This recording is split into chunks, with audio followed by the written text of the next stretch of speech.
Looks like Auburn football got screwed by CBS yet again. How does that impact recruiting?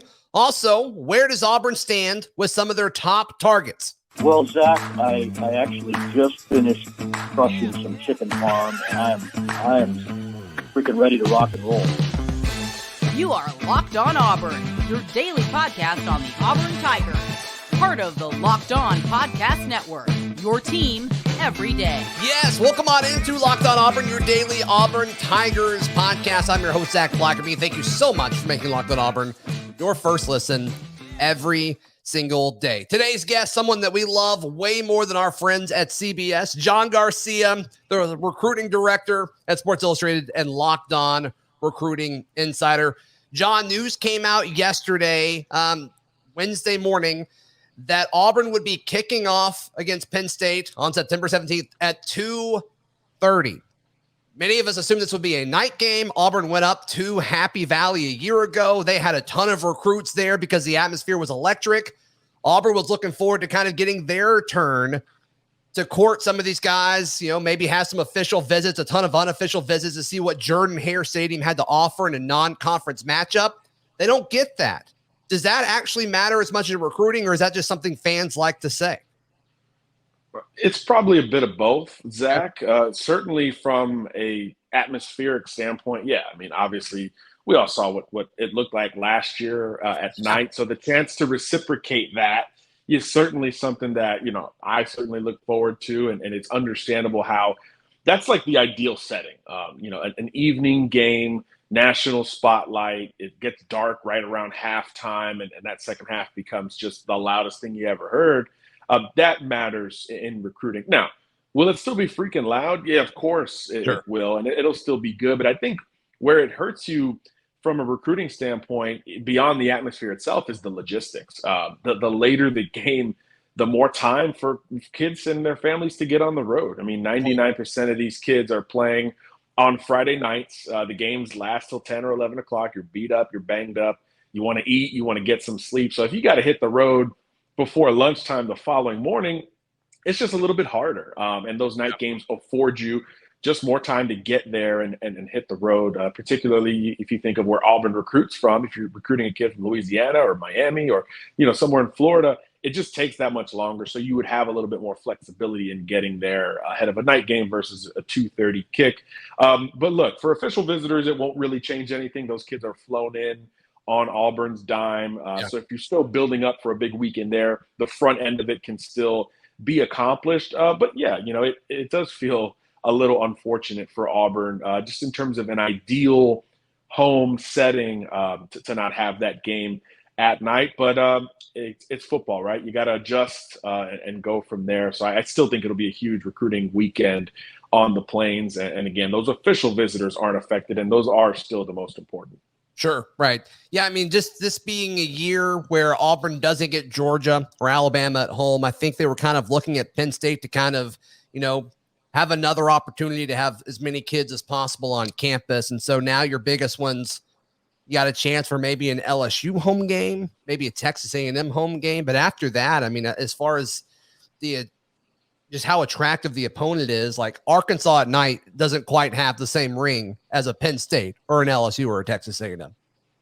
Yeah, that's 100% true. And look, it's the SEC West. There's a ton of great teams. I mean, I was just talking to a colleague, and it's like, I don't even know who's gonna. I think I know who's gonna win it, but after that, it's crazy. I mean, I'm like, any of these teams could be second or last in the West. It could be that competitive this year. So I do think that will create plenty of great atmospheres across the division. But yeah, when you go outside of it and you want to, it becomes an SEC, a conference thing versus a Big Ten team, you do want as much appeal as humanly possible, especially when your marquee rivals aren't coming to campus. But like I said, it'll still be electric there. We've all been to games there. It is one of the best places in the country for a reason. And I think they'll light it up for Penn State. Yeah, it'll be fun. Even at 2:30, it'll be fun. All right, Let's talk a little Cruton, John. Connor Stroh, the offensive tackle from Frisco, Texas, took an official visit to the Plains this past weekend. Of course, on his exit interviews with a lot of the local reporters, it was all positive, but it always is. What do we know about what happened? Yeah, haven't heard a recruit say they hated a visit since I think Bo Scarborough at Notre Dame because it snowed, and he was like, I don't know about this, but usually very positive, Sure. and it's the case with Connor Stroh. But look, it wasn't his first time on campus, and that's certainly encouraging for AU, as is the fact that this was his first official visit. I think it seems like there's a notion right now with these seniors that aren't the most highly rated kids. Everyone else, so 90% of these kids, there's like an urgency to take a bunch of visits in May and June and make a decision before the season. And Connor is one of those kids that's kind of on that timeline. So in that light, you're going to take 4 visits in, let's say, 5 weekends. So just from a fatigue standpoint, getting the first trip is a really nice deal. You're kind of the table setter from a visit perspective. And Auburn was really all in on him during this trip. I was thinking of other schools that had big official visit weekends. It's 4, 5, 6 kids. It was just Stroh at Auburn. So I think when you talk about the intimacy and the time with multiple coaches, when it's just one official visitor, there's no spring practice going on, there's no game planning going on like there will be, ahead of Penn State, a little bit more stress for Bryan Harsin and company. It's all about recruiting one kid and one family. That's the ideal way to get that first official visit. So I do think on Auburn's end, they've lined it up pretty smartly here, organizationally, just to position itself in that light. And then, his list of schools is changing too, right? It was a top 5. All of a sudden he axes Florida from his official visit schedule and his list of schools kind of out of nowhere. So it becomes a 4-program race, that quickly. So I think that's great news for Auburn. Obviously the in-state schools are going to factor in for a Texas kid. But when you start to look at the out-of-state bubble, that's another contender that Auburn doesn't have to deal with the Florida Gators. So I do think that's a good thing, especially, again, for a kid who's going to commit here in the next couple of months. So now, in theory, you've built a lead. How long can that be sustained as these other trips go down? That's the million-dollar question. But look, Auburn needs offensive linemen in the worst way. I would say nationally, they're among the teams that need them the most. And that resonates. Linemen are very much old school in how they handle recruiting. It's very business-like. So if you are going to leave the state of Texas, this type of situation would make sense for Connor Stroh, who's got some versatility. He can be a guard or a tackle. So I'm curious to see how other teams sell him positionally versus what Auburn is saying when they're like, hey, we need guys everywhere. So it maybe could be, a bit of a blessing, at least from a recruiting standpoint. So I think you're in good shape there if you're an Auburn fan, but obviously you got to kind of sit back and wait and see who catches up. Yeah, his top 5 was Auburn, Arkansas, Florida, Texas, and A&M. As you mentioned, seems like Florida's out of it. So down to Auburn, Arkansas, Texas, and Texas A&M. But, this guy, he's not like this stud of an offensive tackle. I think he's pretty good, and I think, he has traits, but he's not, a unanimous 4-star across the board or anything like that. But it seems like Auburn's kind of treating him as if he is. Are the other programs doing that? Yeah, I think it'd be hard for A&M to do it, and I think that's why, schools out of the state are feeling like they've got some upside. Texas just signed 7 O-linemen last year. That NIL deal they have for linemen is amazing, though, so we certainly understand that. He's a Frisco kid, so he's a little bit closer to Austin than A&M. So I think A&M is probably a little bit on the outside looking in relative to some of the others. So Arkansas, Auburn, and Texas, I think in particular, are probably in the best shape here because A&M's in it for every big offensive tackle prospect. And that's the other thing. That's why I said I think it will be interesting to see positionally where we're looking at him at relative to the schools, because I do think he's got some guard or right tackle flexibility.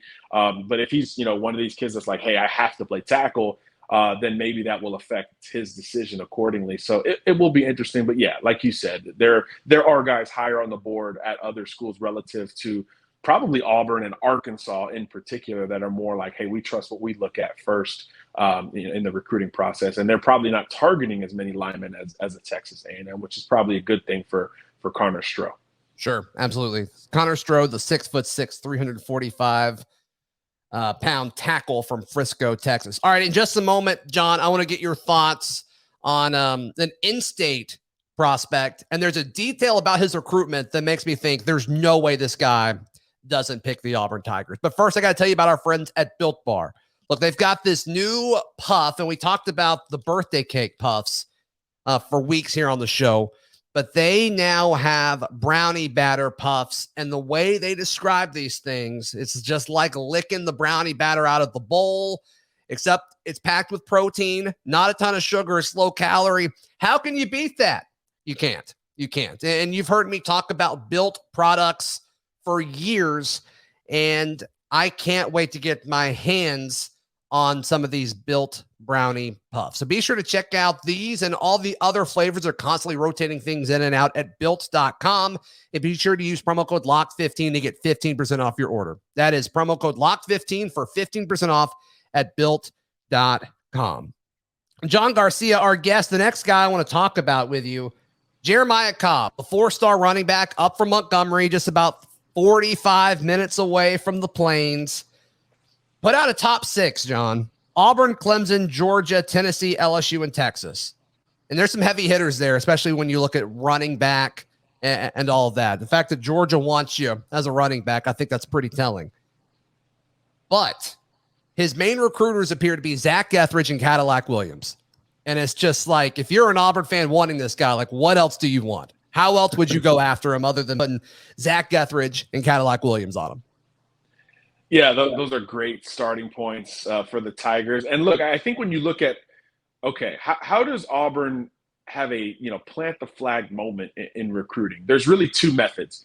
Okay. Go head-to-head with Bama and win. And that's, maybe Jaleel Hurley's that guy on the front end, and we'll see how it develops with other guys. Or go against, schools from the outside looking in, trying to come into Alabama, like a Texas A&M, like an LSU, like a Georgia, which has had consistency in doing so over the years. And I think that's where this Jeremiah Cobb recruitment becomes really important for the Tigers. As you mentioned, a great list of programs. I mean, a lot of rings and running back production with those schools in that group. But look, Auburn is right in the thick of this. I think a lot of times we look at top groups and you just kind of play the rankings game. You're like, okay, well, it's schools number 1 and then 2, 3, 4, 5. Look, Georgia's got, yes, they're high on Cobb, but they're high on a lot of backs. They're going to take 2 in this cycle. Most people feel like Justice Haynes is a lock. And then after that, they're in on Richard Young, Cedric Baxter, Jeremiah Cobb.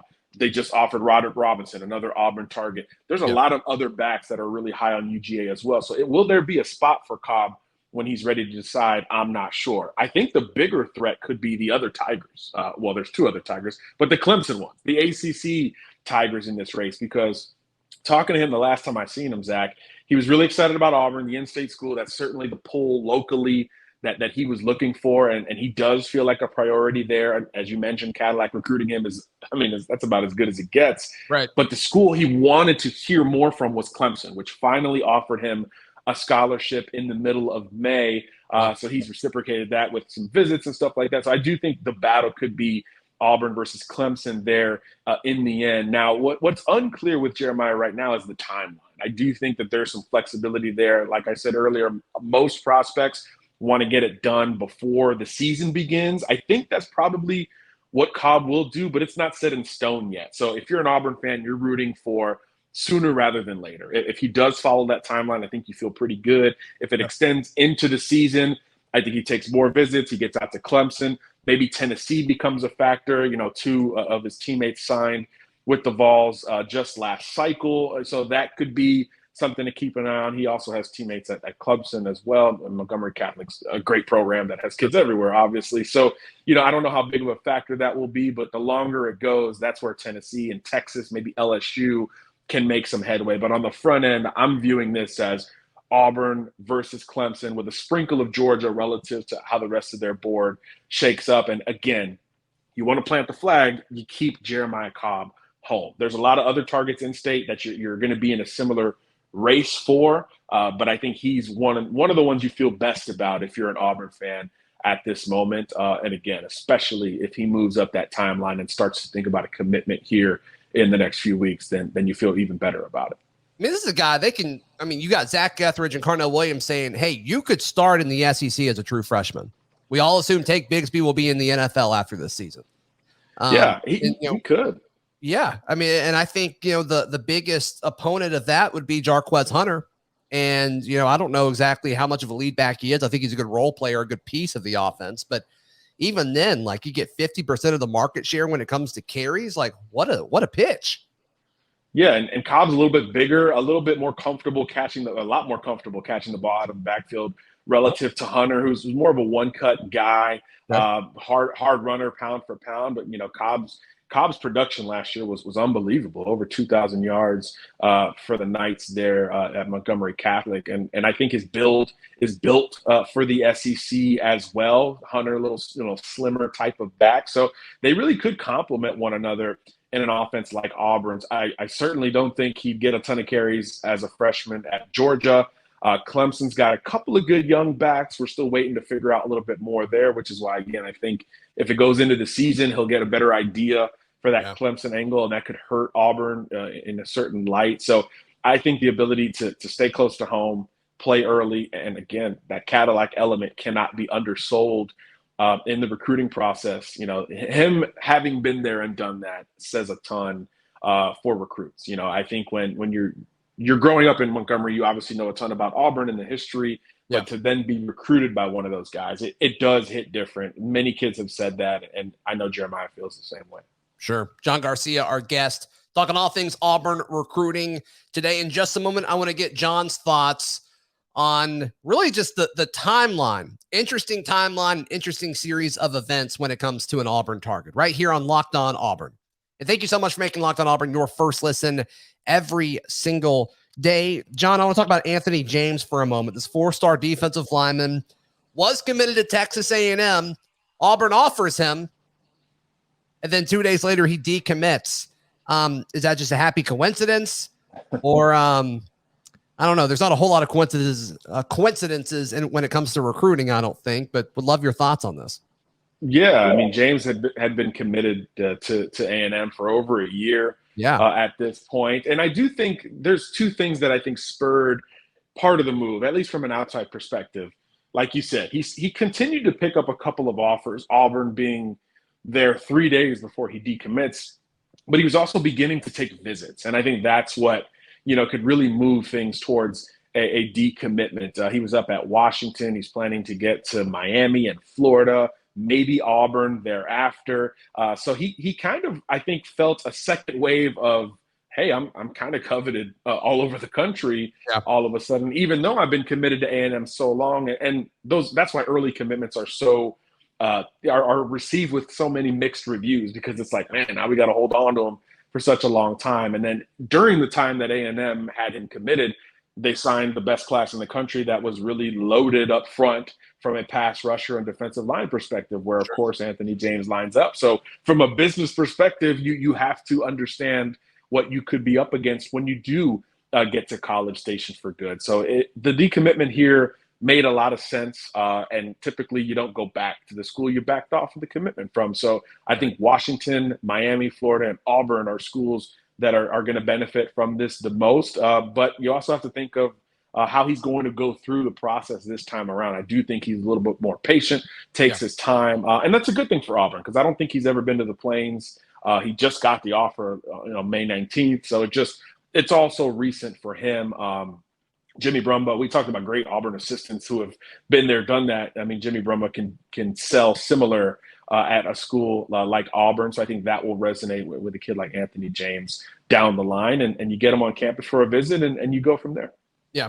And we've heard good things about Jimmy Brumbaugh already, with guys specifically in the transfer portal going up to Memphis and Oregon. So some ads there. Last guy that I want to talk to you about today, John, Dakaari Nelson, the safety/defensive back from Selma, Alabama. About a month ago, put out his top 5: Clemson, Penn State, Oregon, Kentucky, Tennessee, and Auburn. Where is this guy as far as, potentially being an Auburn Tiger one day? Yeah, he's a really interesting recruit, more of a quiet kid, has not taken a ton of visits. I believe he's only been to Auburn once, like in the last year. So this is a little bit more unconventional relative to basically all the others that we've talked about to date.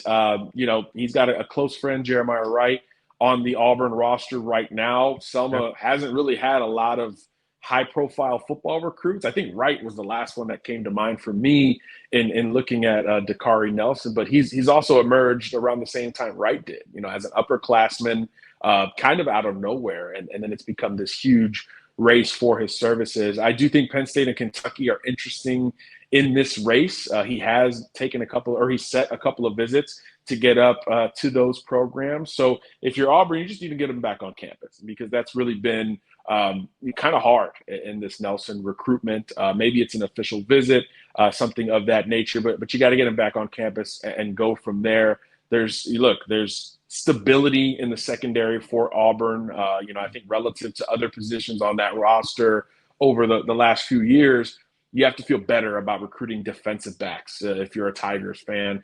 In-state kid, the connection to Wright, all those things withstanding, I do think that Auburn's going to stay in the thick of this race. But we just don't know a whole lot about Nelson's priorities in this thing. Does he want to travel? Does he want something outside the box? I mean, those things could factor in at the end of the day. But from an optical perspective, you got to feel good about Auburn courting an in-state defensive back where it's not this heavy SEC battle. It's more of a regional battle. And I think that's where Auburn, you talk about having to plant the flag. You also have to win I don't want to say a layup, but you have to win the recruitments that are just a little bit more favorable relative to the competition. This is not a Jeremiah Cobb, Quay Rousseau, James Smith kind of recruitment. This is on that next tier. These are the ones that Auburn has won with the Nehemiah Pritchett's of the world, the Roger McCreary's of the world, great DBs that have come through in-state as late risers, just like Dakaari Nelson is. So I think those elements can be strong selling points as well. But you got to win those battles just as much, because that's how you build the depth of a roster. And any in-state get in this cycle is big, Zach. I mean, it is the defensive class in the state of Alabama for this cycle. I mean, the defensive recruits are national for the most part. So as many of those as you can win, the better for perception, which helps you recruit everyone else. John Garcia, fantastic stuff as always. How can people read all the things that you have going on? Yeah, we're talking a lot of quarterbacks on SI.com right now. 2 days in a row, I've written about Brock Glenn, Auburn's top quarterback target. So new offers in for him, new visits for him. Check it out at si.com/college.